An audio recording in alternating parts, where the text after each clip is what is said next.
وەزارەتی ناوخۆ بۆ هاوکاریکردنی شوفێران و هاوڵاتیانی کوردستان دوای ڕەزامەندی ئەنجومەنی وەزیران بڕیاریدا بە لێخۆشبوونی 120 سزاکانی هاتوچۆ ئەوانەی وەکو قەرز لەسەر هاوڵاتیانن لەگەڵ ئەوانش کە لە 28 2023 تا 28 دوای 2024 دەکەونە سەر هاوڵاتی.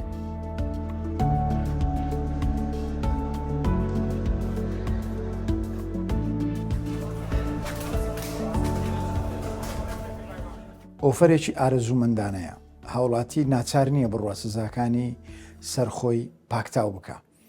وەکو جاران بەردەوامە لەوەی کە هاوڵاتی 5 ساڵ جارێک سزاکانی خۆی پاکتاو بکە. پێشوازێکی باش لەو 120 هەیە.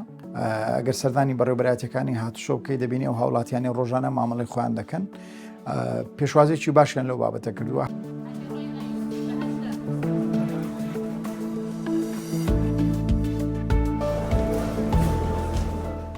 نۆی 2024ەوە ئەگەر هاوڵاتی سەرپێچێکی زیادی کرد سزا کۆنەکەنا ئەگەر کەسێک سزای کۆنی لەسەر ما سزاکەوە خۆی دەمێنێ بەڵام ئەگەر هاوڵاتی سەرپێچێکی زیادی کرد ئەو سەرپێچیە لە ماوەی مانجێک دەبێت پاکتاو بکرێت.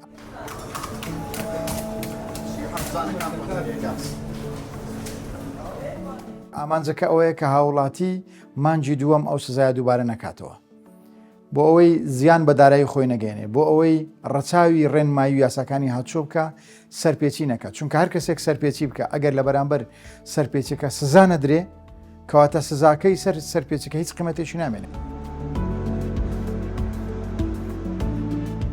بەشێکی زۆری هاوڵاتی ساڵێ جارێک دوو جاریان چەند مانگ جارێک چێکی ئەوە دەکا بۆیە پێمان وابوو باشترە ئەپلیکیشنێک دابنرێ وەکو ئاپلیکیشنەکانی هەواڵ کاتێک هاوڵاتی سەرپێچێکی کرد نامی بۆ بێ ئەم نامە ئاگدارکردنەوەیە وا لە هاوڵاتی دەکە کە حەزەر بکە جارێشتر سەرپێچی نەکە.